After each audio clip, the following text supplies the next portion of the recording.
Yes, Hi. hi. Hi, Achal. How are you? Very good. Thank you, Jilmil. Very good. Thank you. I had just introduced you I to our heard. audience right now. I And thank you heard. for joining us. No trouble. It's my pleasure. It's such an important time. It's such an important theme. So very important to Yes. do these events. Yes, it's all about collective action, as we were talking about earlier. And I've had the opportunity of introducing you as well. I have a few questions for you, Jilmil, if I may begin with that. Yes, of course. Great. Fantastic. So, how would you describe yourself in three words? Passionate, crazy, and driven. This is me. Wow, that's brilliant. Now, having said that, why mental health in that case? What drove you towards this journey? Right. So I think a lot of us come into spaces we work in from our own lived experience. So in my own case, I went through my own journey of sexual trauma, of other traumatic incidents, which took me into a period of mental health distress. And this led me to understand that, look, this can happen to any of us so-called normal people at any time we may go crazy, जो कहते हैं पागल हो गया है. So I think it's really important to understand that mental health, just like physical health, is a need for all of us. We all need to work on our mental health. We all can lose our balance at any given point of time. Life is difficult. The whole journey is difficult.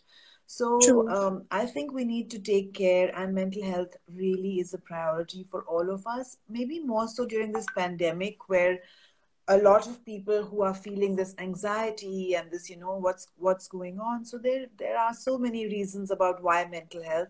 But for me, it was my own lived experience which brought me into this space. All right, great. Fantastic. Thank you so much for sharing, Jalmil. You also write, right? A lot, yes. Awesome. And you believe that expression through words are therapeutic. Could you elaborate a bit on that? Sure. In my own case, I found that when I started reading poetry and writing poetry, it was almost as if I had been set free, as if I had earlier been struggling to breathe, and suddenly poetry turned into my gills and I could breathe. And so then I started researching this. I anyway was writing not normal, non-fiction, or not really about my own experiences, but I then realized that there has been research done that if you do this writing from a space of trauma, from a space of what has happened to you, it will actually set you free and heal you. So I take this work into prisons here, into mental health institutions, into hospitals, and we are planning to do the same thing when I'm back in India, and hopefully in 2 months I hope to be back. And this is really important work, and writing does is medicine. And Apollo, in fact, the Greek god, was the god of both poetry and medicine.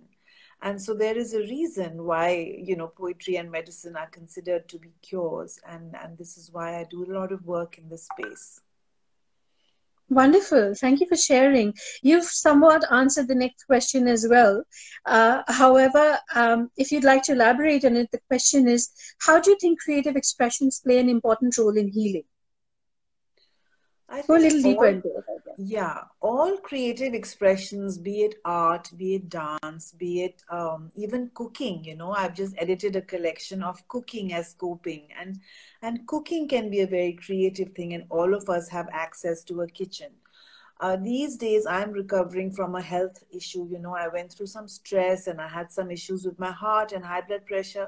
And I have turned to crochet this time because I'm not able to write. So I think all of these creative expressions, anything you can do with your hands, anything you can create, they really bring you into the moment, into this particular moment. And then all those thoughts of whatever anxiety or whatever was bothering you go away, and you are forced, like if you're baking a cake, for instance, you are measuring each and every ingredient, and you are 100% in that moment. And all of these meditations people do of mindfulness, etc., this is exactly that.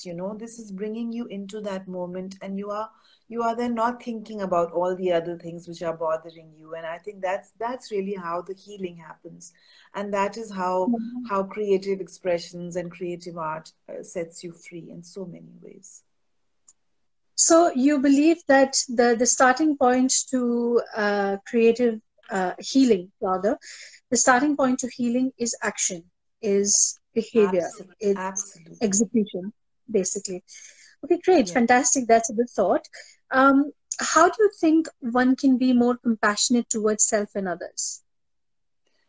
I think we are so good at giving everyone advice, that take time for yourself. And I think we're very good at telling everyone else how to do it. But I think your question that for self and others, I think it's really important because a lot of us, we are very good at telling everyone, you should do yoga, you should eat right, you should do this, you should sleep more.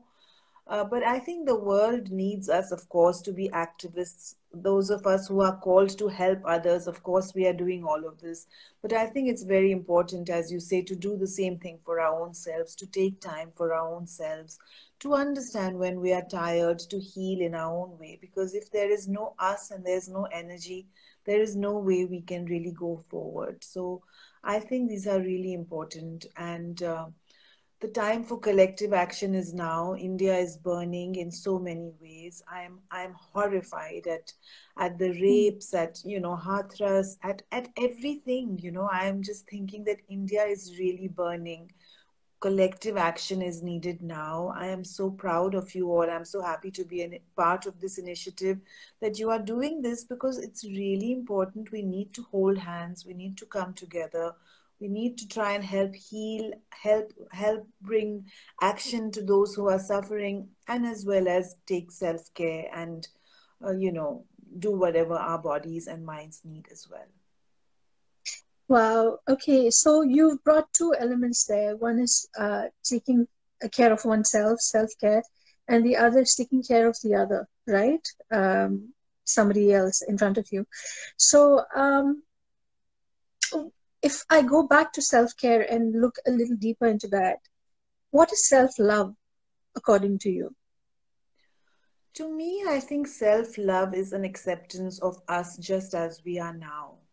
As women, we grew up with, if I was 10 pounds lighter, if I was a little bit fairer, some of it is to do Mhm. with looks, some of it is to do with money. If I only had this car, if I only had this house, then I would be happy. Or, one of my very good friends in India, I'm not happy in my marriage. If I could fall in love, I would be happy. So we are always searching for this something else. So I think self-love really is an acceptance that however I am in this moment, I'm enough, I'm good.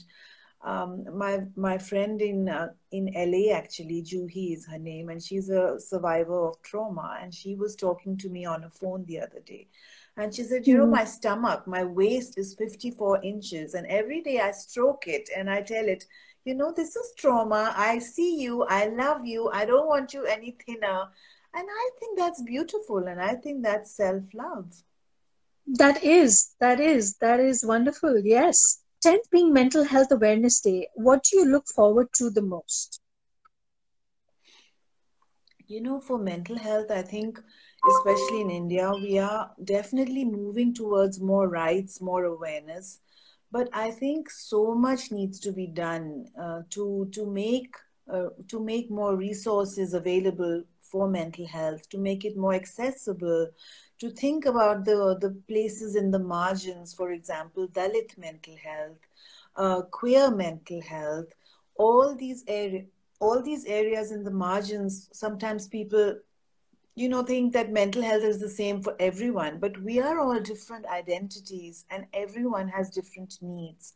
So one is this awareness that everyone has different needs, and one is, of course, the fact that we need to have governments and policymakers make mental health facilities more available, more accessible, cheaper, in various languages. India is not a one language country, so have different things, accessibility, and then also go at it from the social justice lens. Understand that mental health is linked to all the different things you may be going through: poverty, trauma, domestic violence.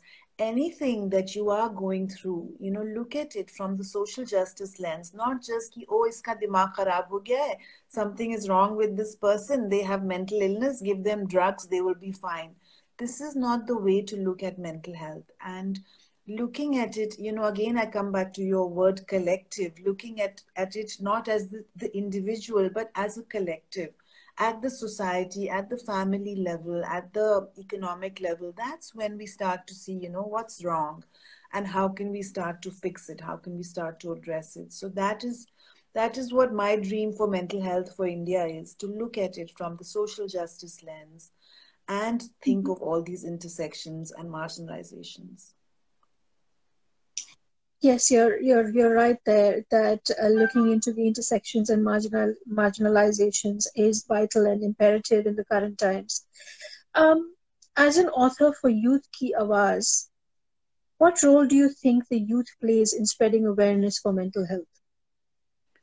The youth is really our future, and I know this is such a hackneyed term, and it has been said, we've heard it growing up, and I am now part of the being middle-aged and past 50 now. So definitely I'm now, that side.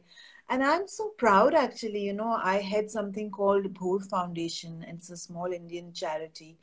And we have with us the most amazing young people. And, some of them are 19, 20. They are all there, full of ideas and, they have such wonderful energy. They have such wonderful gifts to share. And so I am delighted with that, with what we are doing at Bhor, with our young interns, with our young volunteers. We do also every year a festival of human rights, neurodiversity. This year, of course, COVID has stopped it. But I think the young, and they are, I think, much more, the word they use is woke. And they say, we are all woke, as if, you are aware. And I think it's true. I think the young now is woke and they do know what's going on. And I think indeed giving them that power and that space to speak out and to create change is very important. And I think in India, which is a paternalistic society, where the elders know, and I think we need to start chucking all of that out of the window, because we all grew up being told, listen to your elders, listen to them, they know the way. But I think actually the youth knows the way. And I think we need to be letting them take the stage and letting them come to the forefront. And yeah. Wonderful, wonderful. And how do you think we can get rid of the stigma against mental health as a community?